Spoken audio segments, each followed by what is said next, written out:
All right, and we will go ahead and get started. It's 12:01, so want to make sure we're giving you plenty of time, Stephen, and being respectful of others' times. Just wanted to welcome everybody to this webinar. My name is Erin Van Zee. I am the current chair for the Midwest District, and we are very excited to have Stephen DuPont with us this morning, or this afternoon, I guess it is, for Future Watch, a session on some scary and not so scary sides of innovation, culture, things happening in our world to help us all think a little bit more like a futurist and prepare ourselves and our organizations for what lies ahead, even if we don't know what that is. A good topic for the Halloween season, perfectly timed for that. So thank you so much for being with us, Stephen, and I'm going to pass the floor over to you. I will say just quickly, if you do have questions, please put them in the Q&A. I will be monitoring that, and Stephen will do his best to answer them either at the end or during the presentation as he's going through the slides. All yours. Okay, that sounds good, Erin. All right, everybody. Have you got your Halloween treats ready for tomorrow night? So we're going to talk about some scary and not so scary trends and events coming up in the coming year that you should have as a PR pro. You should be watching. These should be on your radar screen. Some of them are going to be pretty obvious. Like we're going to talk about the upcoming election next week, believe it or not. And we'll talk about some things that may not necessarily be on your radar screen too. Okay, to get started, first off, I just want to make the note, often the future does not happen in a big disruptive surge or climatic event. Oftentimes it's usually drip by drip by drip, or in this case, little monsters growing little at a time. And so, like, for example, when we think about the trend of EV cars and trucks, did you know, for example, the first EV trucks and cars were invented back in 1888? And in fact, back in the 1910s or so here in the United States, 20% of car sales were actually battery-powered cars. So trends can happen actually over time. And what I look at as a futurist, as well as a communications professional, are those trends that are accelerating in their intensity or becoming broader, bigger. And some of these are going to be quite nasty, and some of them are going to be good trends too. And we're going to talk about both. So I think many of you are familiar with the term black swans, which many of us often use to describe like a big climatic event we weren't expecting. I think a lot of us thought, for example, the pandemic was a black swan. Actually, epidemiologists would have said, no, we could see previous pandemics happening, and it was only a matter of time before we had a big one, right? A black elephant, and there's, by the way, futurists have all these other animal references. Black elephant, it's a huge event or epic change that we knew or thought was going to happen, but we chose not to deal with. And so there's some things like that happening in our world where, for example, climate change. We know things are happening. You talk to a farmer, for example, here in the upper Midwest, they see changes happening. Whether they acknowledge it as climate change or not, that's another thing, but we see things happening, and what are we doing about it or not doing? So what I am asking you to do today is to dare yourself to imagine the unimaginable, both positive and negative. And what am I asking you to do? When I ask you to think about the future, I'm asking you to think about the stories, the images that come to mind at a certain point sometime in the future. So imagine we have people here on this call living in Milwaukee or Omaha or Des Moines or Minneapolis or Chicago. Imagine where you live. What will your city look like in 10 years, 20 years, 30 years? Imagine what people are doing, how they're communicating, how they're interrelating with one another, the things they're using. Are we still using our phones, for example, right? Things like that. How will that future be? Because right now, the future hasn't happened. It's an image. And what we're trying to do as futurists and employing futurist thinking is to think about what might be and to actually say to ourselves, you know what, there are certain things in the future that I really do want to have happen. How can I make those things happen? What action can I take today? What decisions can I affect today that will lead us to a better future tomorrow?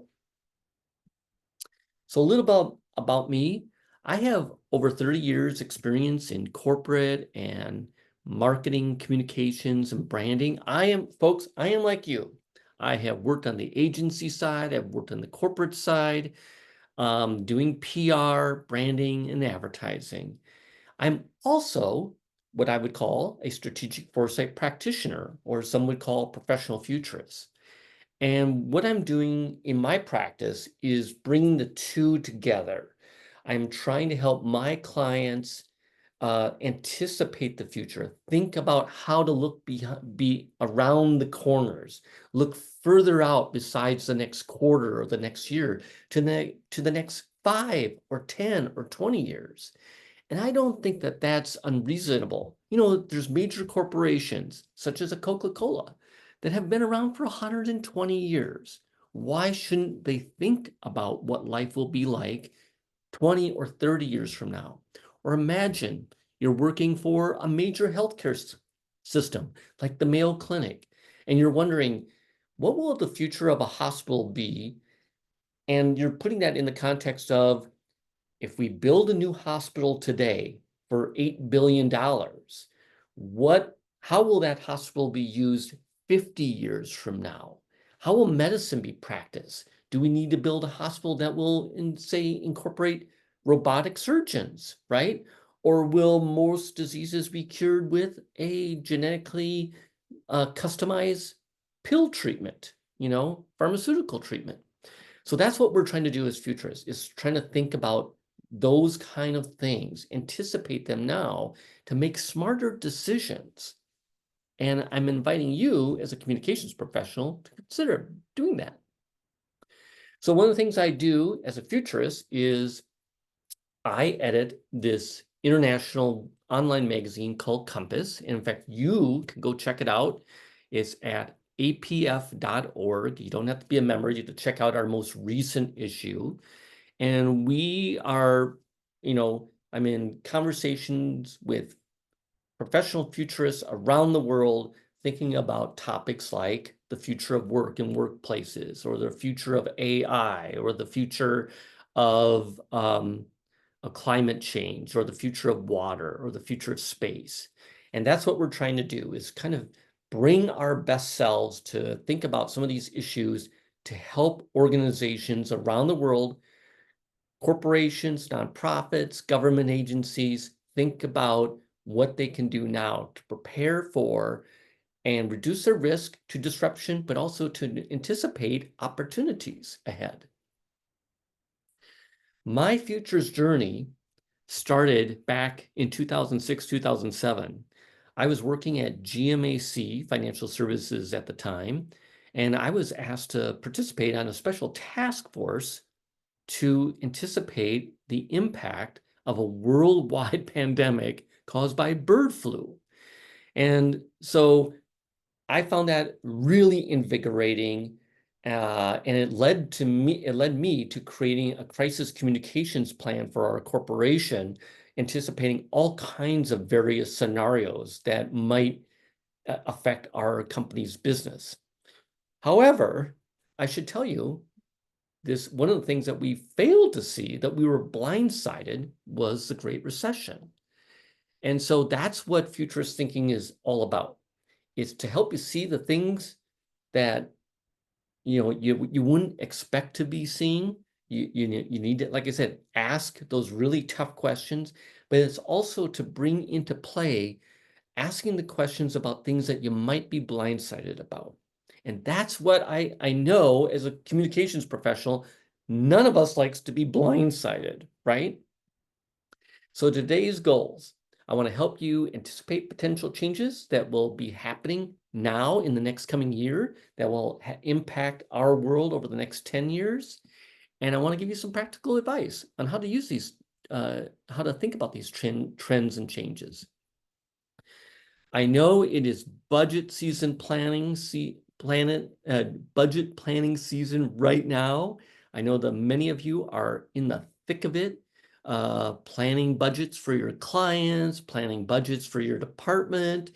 And this is a great time to be thinking about future trends and events and developments and incorporating them into your planning process. So I'm going to bring up some things to think about, and I want you to start thinking about how you can incorporate them into your planning.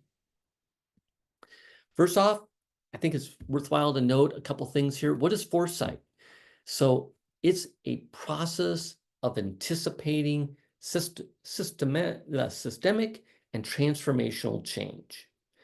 We use qualitative and quantitative methods and tools to identify alternative, possible, plausible, and preferable futures. And like I said, what we're really here to do today in the present moment is to help decision makers in our organizations or our clients make better decisions to get to a better desired future, a vision that they want for their organization. I'd like to note there is no one future. The future actually hasn't happened yet. There are many possible futures, from possible ones to plausible ones to projected, okay? There's some that are so preposterous that we wouldn't consider them, but they could happen, right? And so I want you to be thinking about there's all kinds of possible futures ahead. Nothing's been written in stone yet, right? What I do think, though, is that we owe it to future generations to have and embrace a futures mindset and to be thinking about what we can do today to get to a better future. I want you to also know, I also want to note that many organizations around the world are using foresight and futures thinking in their day-to-day strategic planning processes. From the United Nations, McDonald's, Disney, the Mayo Clinic, all these organizations, they have foresight people on their staffs thinking about the future for their organizations, thinking about the future of our world and how they might be impacted. And if you should happen to be working for one of those organizations, I advise you, get out of your cube or out of your office and go say hi to them. They are, fantastic people to meet. I know some of them around the world through my work through Compass. And I think it's worthwhile to have some of those conversations with them about the future of your organization. By the way, you already act like a futurist. Many of us, if you haven't voted already, are going to vote next week. Voting is an act of futures mindset.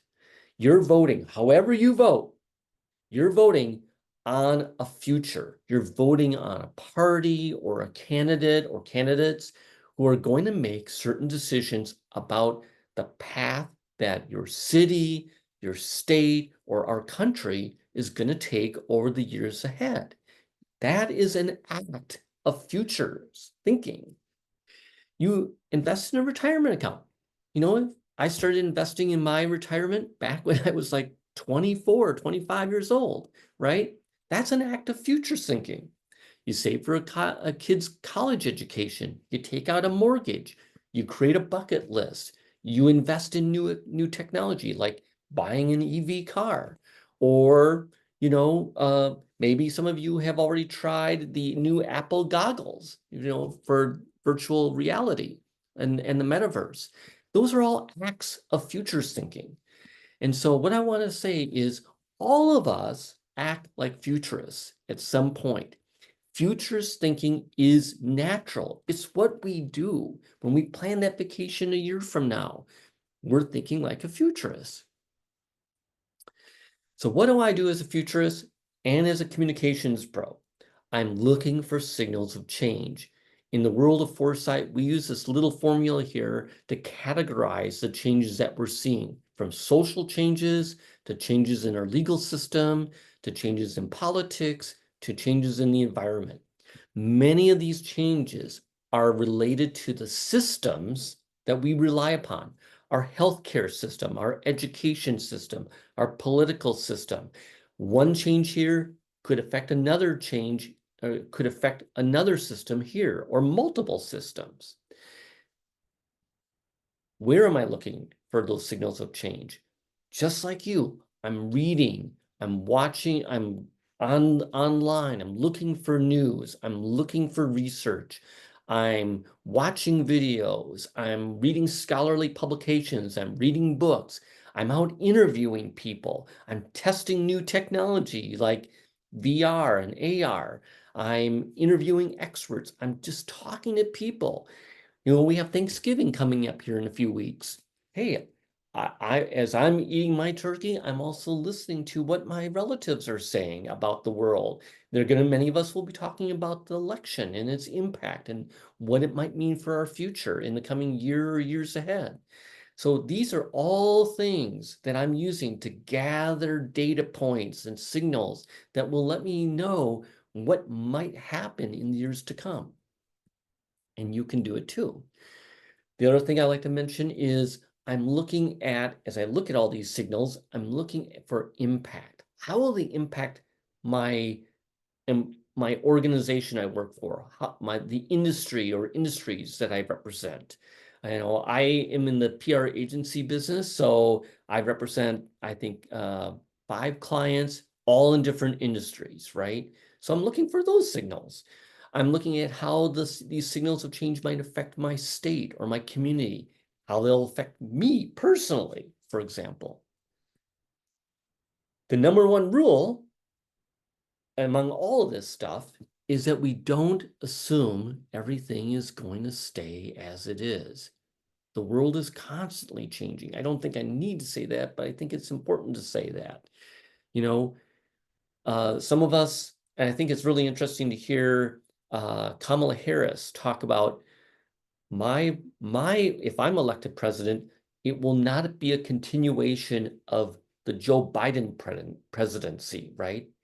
And so, she's signaling, while a lot of people want stability in our political system, she is saying to us, well, you know what? Things are going to change. I am going to have to react to different changes, right? And so that's something that we need to consider too as we're thinking about and looking for signals of change. So I'm about to get into the big trends and events here. I just want to tell you, I'm sure some of you are feeling this yourself, especially with the election. It's just going to be the coming year, just a year of constant waves of turbulence, disruption, and change. There's just so much going on. And I can tell you, and I'm sure some of you feel this too, especially with this election. A lot of people are really stressed out. They're feeling a lot of anxiety. And what I'm trying to do here is I don't want to scare you, okay? But what I do want to do is say that, there's changes that are going to happen and we need to be aware of them.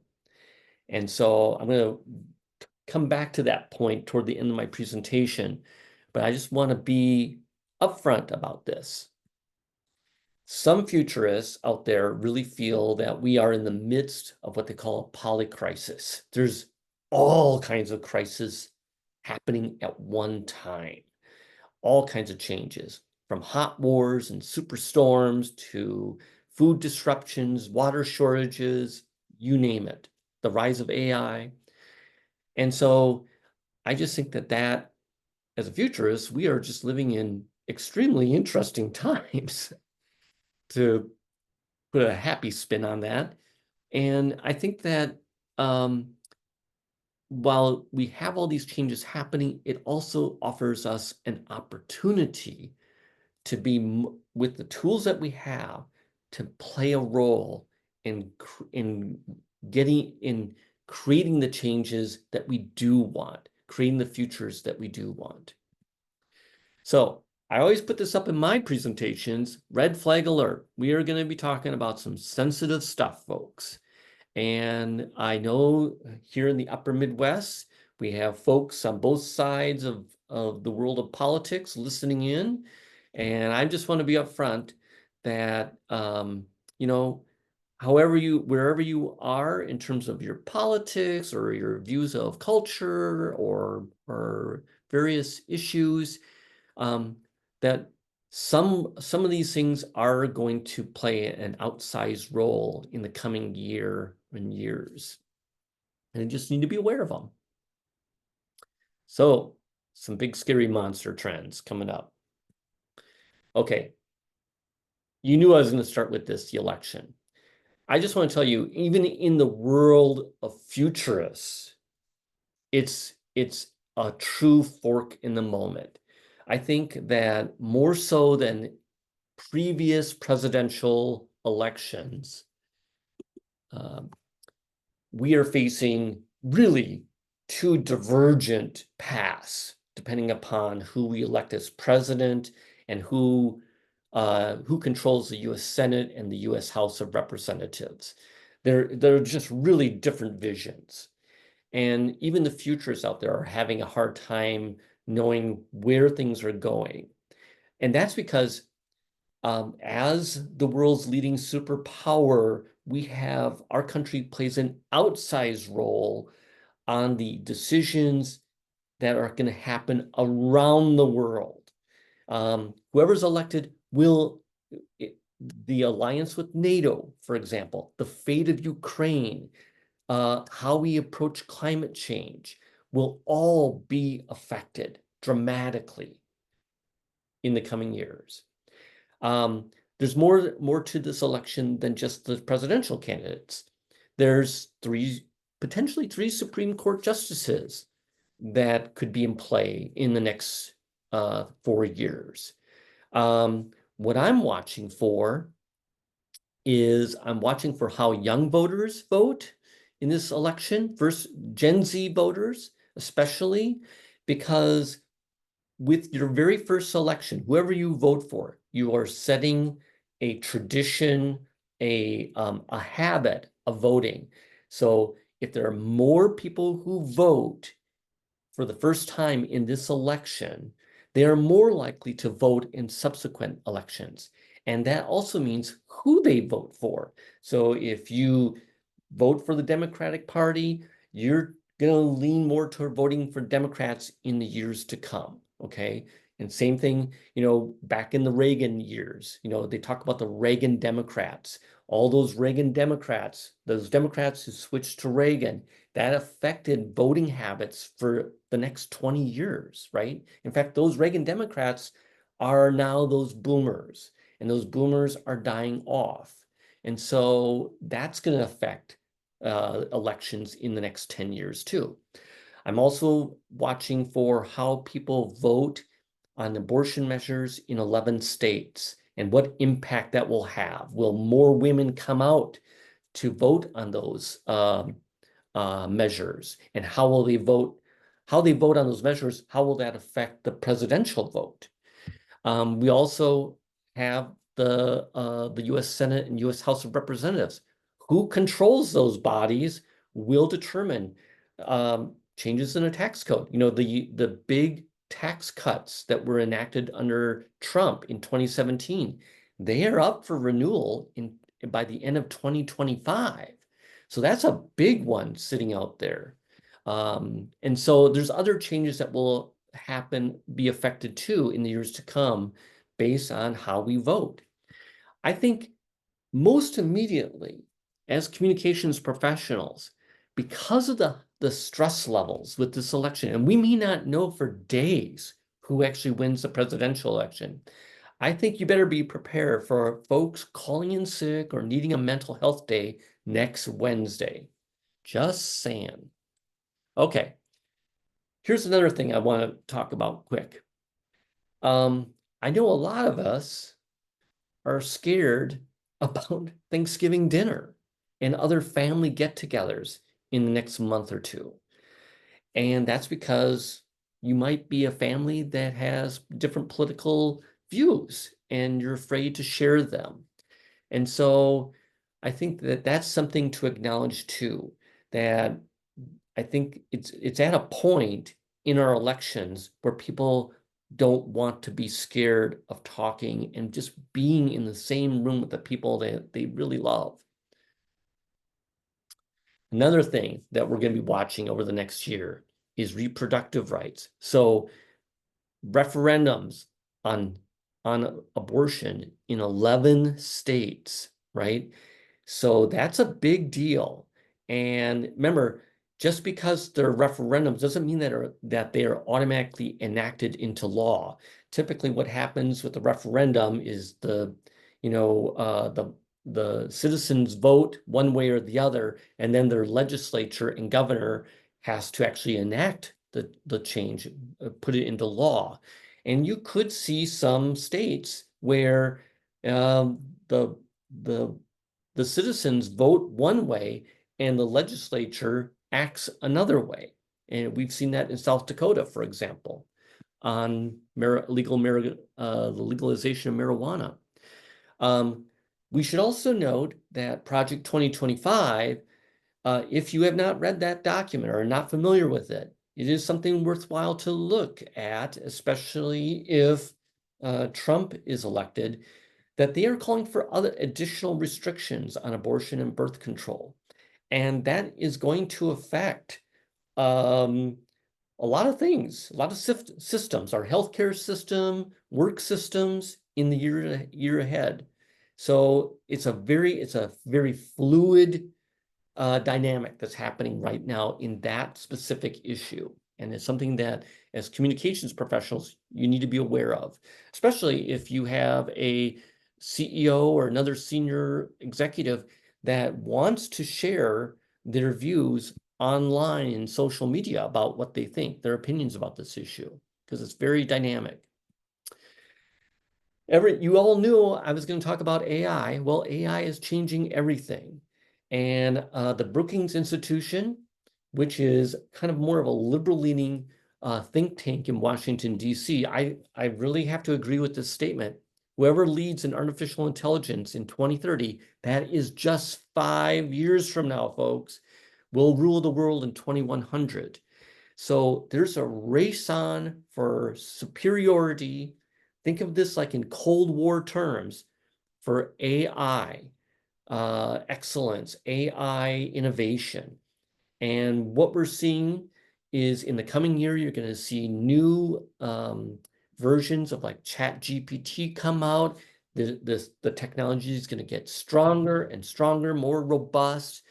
And all I am advising you today is that you should not be left behind. You really need to learn how to use AI, especially if you are younger, you're anywhere from entering the profession to you think you're still going to be working in this business 20 years away. You really have to learn how to use AI. You know, we talked about our Gen Z and millennials as being digital natives. Well, Alpha Gen, those are the oldest of Alpha Gen are 14 years old today. They're going to be AI natives. Think of those 8-year-old kids today learning how to use AI. By the time they enter the workforce, they're going to be pros at it. And I think as a skill on your resume, knowing how to use AI well is going to be a game changer for you in the years to come. By the way, in terms of what AI, in terms of the foresight community, what everybody's really watching for is what they call artificial general intelligence. That's where AI is starting to teach other AI how to do things. Fake news. This is a cancer on our society. And you know what? As PR professionals, we're right in the thick of it. So, we're going to have to deal with in the years to come, and this is going to the influence of AI on our information systems. We're going to have to deal with more and more disinformation. Your organization may be affected by, and you may already have experienced this, some fake news, a fake post, social media post, something like that. And so securing our information is going to be a big deal in the years ahead. So this is something in terms of budget investments, learning, not only learning about this, sending your staff members to learn about how to thwart disinformation, but maybe investing in tools to lock down, secure your information, make sure it's verifiable. Another big scary monster is the world is at war. It may not be World War III, but there's multiple countries in multiple hot wars. The Ukraine-Russia war is right now in kind of a no-win stalemate. But that all could change with our election, who's elected. Russian society, though, is being decimated.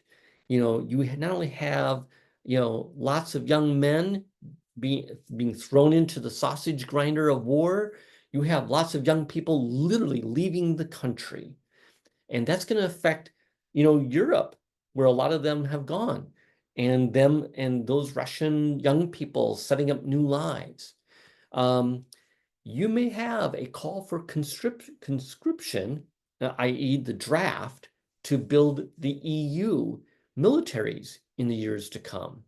We also have the threat of China invading Taiwan. It looms heavy in terms of military forecasts.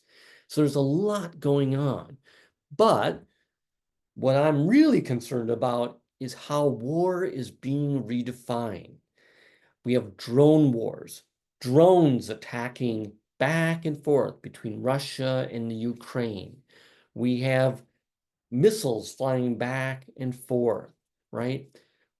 We have militaries like Russia's military, considered at one time the second world's mightiest military, collapsing. Will it lead to the collapse of Russia as a country? Could be. We're going to have winter war as our Arctic Circle starts to melt. Will our most northern borders, say, the Arctic of Alaska and Canada, be at threat? We're going to have cyber wars. We have had water systems and electrical systems being hacked in our own country. And, it's fair to say that as hacking technology becomes better and better, that could come home to us here in the Midwest. So there's lots of things happening here. And one could say there's an opportunity, when the war machine gets going, it creates new innovations, right? That get mainstreamed, such as drone technology. Drones can be used for policing. Drones could be used for monitoring farming, our fields for agriculture, right? Robot dogs could be used for bomb squads, things like that. But there's also some, as you can imagine, some downsides to that too. Like, imagine the first missile strike on a communications satellite orbiting Earth, or an undersea telecommunications cable being cut. That would disrupt our internet access between continents. Another big scary monster is too little water. We are literally having cities around the world running out of water. They are water stressed. And I know many of us here in the Midwest are going through a drought right now. Thank goodness for some fresh rain coming in here to Minneapolis, St. Paul. Omaha's got some rain today, but many cities around the world are at risk. And it's worthwhile. You might want to check in your local area what the forecasts are for water usage in your area. There are some areas where aquifers are being drained, and there's a risk of water shortages in the years to come. Oops. And on the opposite side, there's too much water. Devastating flooding is happening around the world. And while a lot of that water, we think of hurricanes like that happening down in the Gulf Coast, no one is immune anymore. There are 1,000-year rainstorms are commonplace now. And we have had them happen here in the upper Midwest, in Iowa, Minnesota, around the Midwest, catastrophic flooding. And so you should be, as an organization, have this as part of your communications planning, your crisis communications. What if our town, our city, our block were devastated by a 1,000-year storm? It is highly likely. And sea levels. This is the future of Florida and our coasts. This is based on a 30-foot sea level rise. But our coastal areas are going to be affected in the years to come with sea level rise. And what all the scientists are watching for is global warming and how it's melting our ice caps and Greenland and putting increasing amounts of water into the ocean.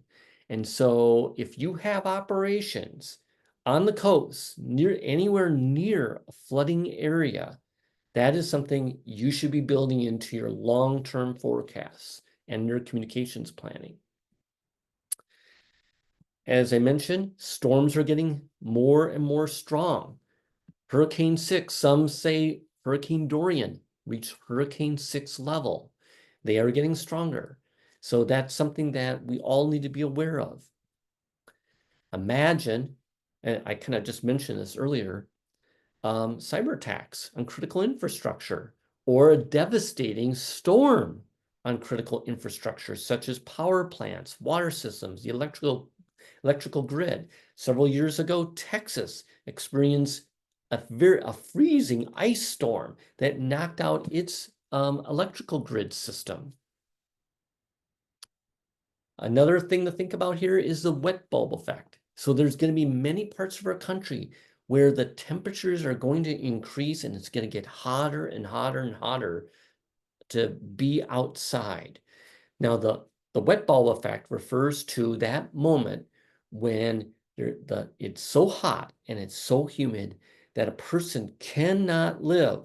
Their body shuts down if they are not adequately cooled down, like with AC. And so I think that if I were buying stock today, I'd be buying stock in AC units in the years ahead because we're going to need them. But the wet bulb effect, global warming, it's going to affect if you work for a company that has people who work outside, like in construction, right? Or amusement parks. Imagine Disney. It might be just too hot for people to work outside. How will that change your policies about how your workers work? We're also going to have supply chain disruptions. And I think obviously a lot of folks are worried already about the effects of climate change and how that's going to affect supply chains. But I think the politics is going to happen, is going to have a major influence on that. In a world where we are deglobalizing because we cannot trust countries to supply us with goods. For example, if tensions with China continue to rise, we cannot trust China to supply us with the things we need. I think that you're going to see a growing appetite here in the US for companies to reshore key manufacturing facilities like semiconductor chips. That is a major thing that's happening right now. There's so many major semiconductor chip plants being built in Phoenix, Arizona, in Texas, and up in Seattle. So we're going to start bringing because we can't rely on certain parts of the world, we're going to bring that back here to make sure that we have access to our supplies. Okay, some kind of scary story, some kind of scary monsters here. Depopulation. Okay, so our birth rates are falling in the United States and also in many other countries too, throughout the EU, China, and Japan, in Korea. And so that may lead to labor shortages, closed schools. If you're in education, you probably know the population growth in your area and how it may affect, various facilities, the flow, the pipeline of students coming into your schools or your colleges and universities. We might have fewer workers to do the work that we need to be done, right? We may have fewer caregivers in the years to come. And so this is something that we need to be aware of. Obviously, there's some positive benefits of depopulation, right? There's a need for, growing less food, possibly. There's a need for, maybe our energy use will go down, which will reduce the carbon effects in our atmosphere. So there's some positive and negatives of this too. But the main thing that we need to be thinking about is, what does it mean for our country, for our states and cities in the years to come? That flow of people. And so it may mean that we may have to change our immigration policies. It may mean that we rely more on robots to do our work. You may see some countries enact pro-birth policies, will incentivize families to have more children. So these are all things that are going to be happening in the years to come. One of those things that's already happening is we are starting to go through a silver tsunami. Our world is aging dramatically. And so we're going to have more people in the United States. They're aging. We're seeing a trend of people retiring earlier than normally, the normal 65 years old. So as in our work organizations, you might be seeing more boomers saying, I want to retire early, or I want to maybe work just a couple days a week, a few days a week. This will also affect our caregivers, who are mostly women who are caring for both an elderly parent or parents and kids, right? So that's going to affect them. So there's a lot going on here with aging and what it will mean from the cultural and society and the economic effects on our country. One of those effects might be robots increasing their presence in our workplaces. I went out to a restaurant the other day and there's a little robot delivering the meal to our table. We might have construction robots, right? Because we're having a cliff of construction workers. We're not replacing our current construction workers with newer, younger workers because we keep telling everybody that you should go to college. You might have little robot bookmobiles in the library, or robot assistants in our healthcare facilities. Need an AI-generated spokesperson or influencer? Well, now the technology is there to make your own. This is, in this picture, that's an AI-generated spokesperson for a Brazilian magazine, a fashion magazine. And this AI-generated spokesperson has over 7 million followers, right? So why not turn Betty Crocker, for example, into an AI spokesperson? Why not create your own to deliver news and information? It's something that will be happening. And I think one thing to be aware of is you may have a very creative group within your organization that may decide to just try it on their own. Try it for a marketing campaign or something like that. Try it on a website. One of the fastest growing areas of AI generated people, I'm not sure what the right word is, AI generated chatbots is in the use of mental health, where people can talk to an AI chatbot about their mental health issues. So these things are happening right now before our eyes, and it's something you should be aware of. We have an unquenchable thirst for energy in this country, and it's going to be even more so in the years to come because we are building with AI and with all of automation. The use of energy will definitely increase in the years to come. So if you're working for a utility right now, you probably already know this, but we are going to have to expand our use of energy generation in the years to come. Should note the U.S. Department of Interior recently approved to open 31 million acres of land, a lot of it might be desert, in 11 Western states to put solar power plants, develop them. We're seeing some power plants, like an old coal power plant that's being decommissioned. They're building a solar power plant right there on the site so they can link right into it immediately versus having to build the transmission lines from a solar power plant that's in a more rural area. So this is going to be changing the way we use energy in the years to come. Here's some interesting monsters. Climate migration. Here's a beautiful picture of Duluth, one of my favorite cities in the world.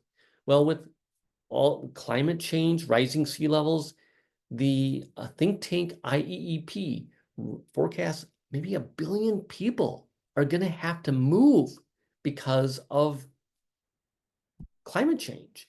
And so places like Duluth, Minnesota, on Lake Superior, for those of you in Wisconsin and Illinois, the Great Lakes are going to be a destination for many people, fleeing from climate change in hotter places, hotter, wetter places. And that's going to be a trend that will happen in the coming 2 decades, but it's already happening. My friends up in Duluth say the Californians are starting to arrive, and it's affecting the system there. It's affecting affordable housing. Media transformation. Our media is just going to continue to change, folks, and it's going to continue to fragment. We're going to have human news anchors replaced with AI anchors. We're going to have more and more content creators out there. We're going to be switching eventually here to content that is more compatible with VR glasses, things like that. Social media is going to get more and more polarized, and there's going to be more security concerns with news media. Right now, there's a race for fusion energy, speaking about energy, and that is happening around the world, trying to harness energy. Imagine what would happen if we had unlimited energy. The space race is on.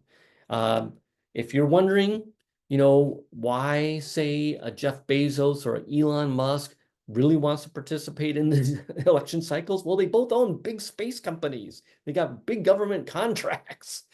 And there's a race to space. There's space tourism, of course, but the real gold out there is the asteroids. There's one asteroid in particular that some say has so much precious metals on it that's worth over $11 trillion. So I think in the years to come, not only are we going to be trying to put people into space, but the big economic impact is going to be whether we're able to start mining places like the moon, Mars, or some of these asteroids and bringing those minerals back. Speaking of minerals, the search for minerals is on, and we have companies like General Motors and Ford. They need lithium to build those EV cars, to build those batteries. Companies are starting to buy their own rights or supply chains that connect directly to the minerals that they need for some of this technology that we're going to see in the years to come. That's a big deal. And it's all related to this. We're back to a Cold War. We live in a bipolar, maybe some say multipolar world in which you've got the US and the EU and parts of Asia, Japan, Korea, Australia lined up against China, Russia, and you have this conflict going on here for who dominates economically.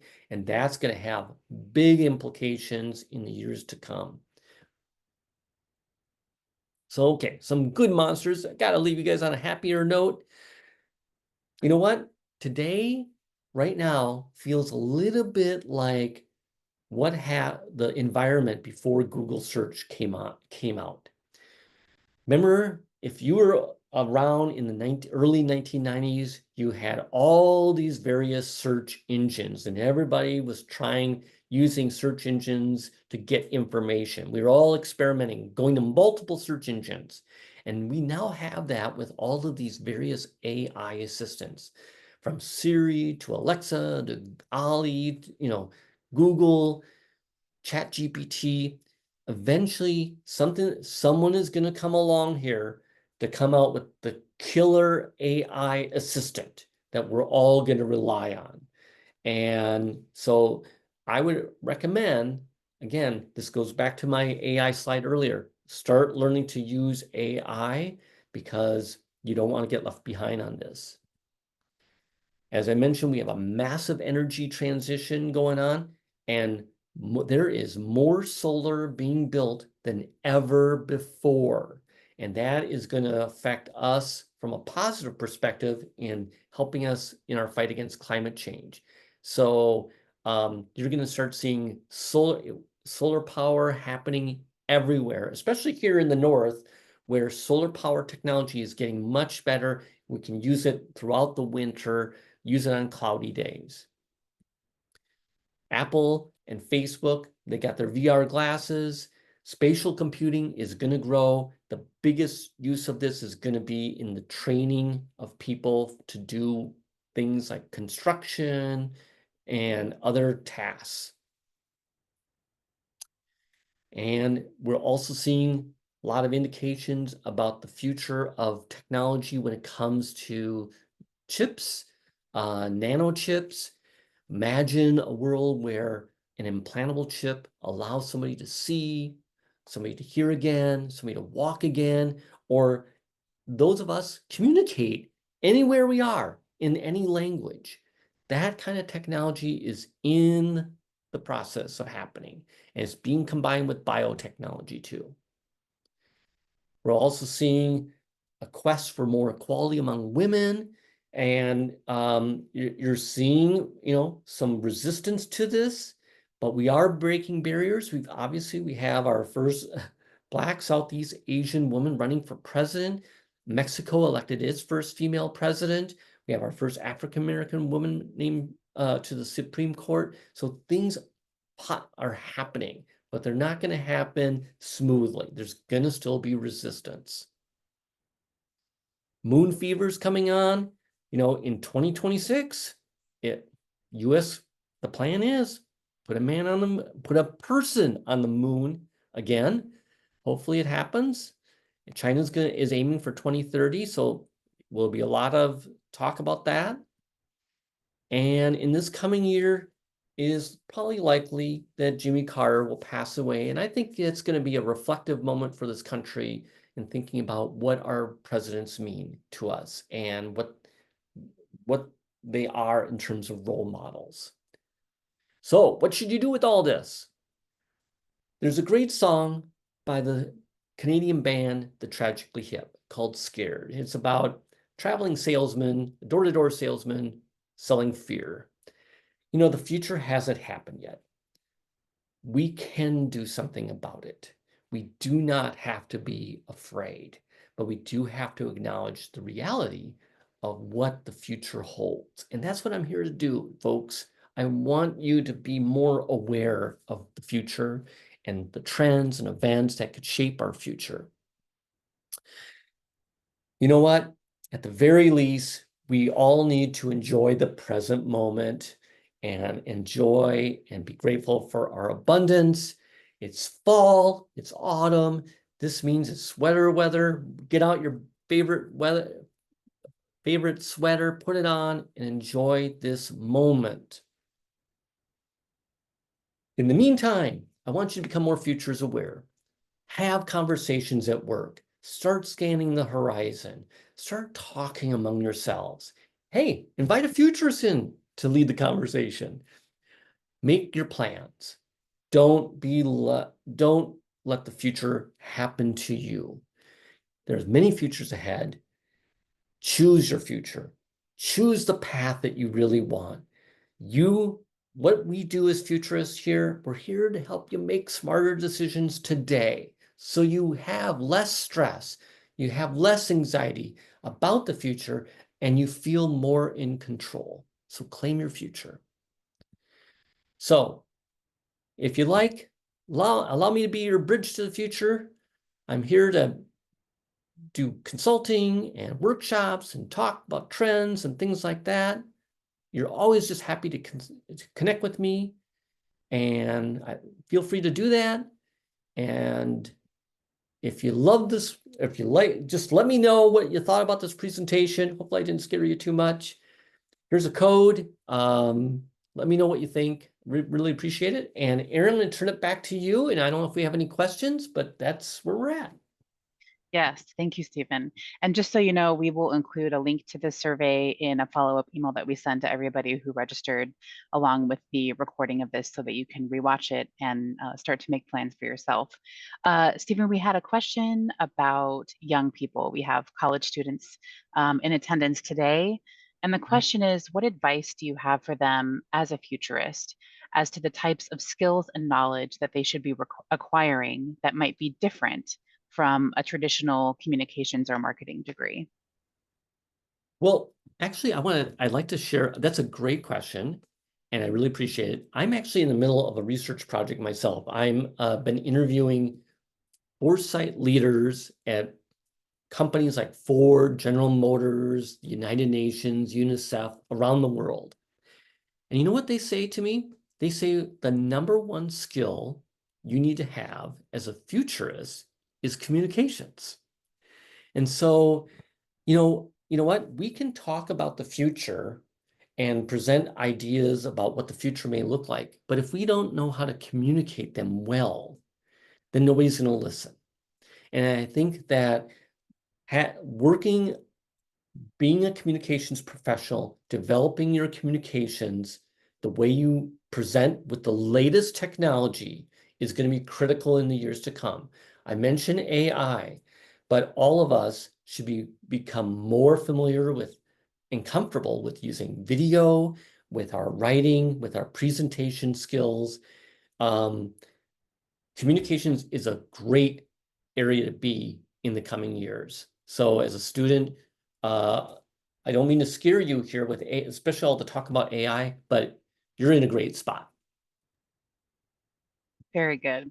And then so we're getting close to the end. So I want to wrap this up on as the question poses a positive note. What are some things, and you kind of alluded to this already, Stephen, but if you have any other additions to this, what are some things that we can personally do once we know about these scary trends? How can we personally deal with them or try to affect positive change? Yeah. Well, first off, I've been talking primarily in this presentation about what your organization should do, right? But what I would tell you personally from your own career perspective is to think like a futurist for yourself. Develop a career plan and start thinking, hey, where do I see myself 10 years, 20 years, 30 years from now? What kind of work do you really, really want to do? And start thinking about that from yourself. The other thing I would say is, in terms of what to do, we're here, futurists are not here to just give you a bunch of, stories about the future. We want you to actually take action on them. So whether it's for your organization or whether you're volunteering for your community or it's for yourself or your family, think about the tangible things you can do today that will get you to the future you want. Voting, vote. You know what? Vote. Write a career plan. Go to a seminar. Keep learning. Go learn how to use AI better. Those are all tangible things you can do to learn new things, be better prepared for the future, but also give you more confidence in yourself that you can take on whatever the future brings. Oh, I see a hand raise there. Oh, Aaron, I can't hear you. Your mic's off now. Oh, my mic is off now. Okay. Yeah. Francine, I think I've asked you to unmute. Are you able to unmute yourself if you had a question? Don't have a question. I'm sorry. Oh, that's okay. No worries. No worries. Oh, Francine has just put in the Q&A that thanks for the presentation. It was very informative. So just wanted to let you know that. Well, thanks, Francine. Appreciate it. All right. Well, I think that's all we had in terms of questions. As I mentioned, we will provide a recording of this presentation and include the link to Stephen's survey in a follow-up email so you can offer him some feedback.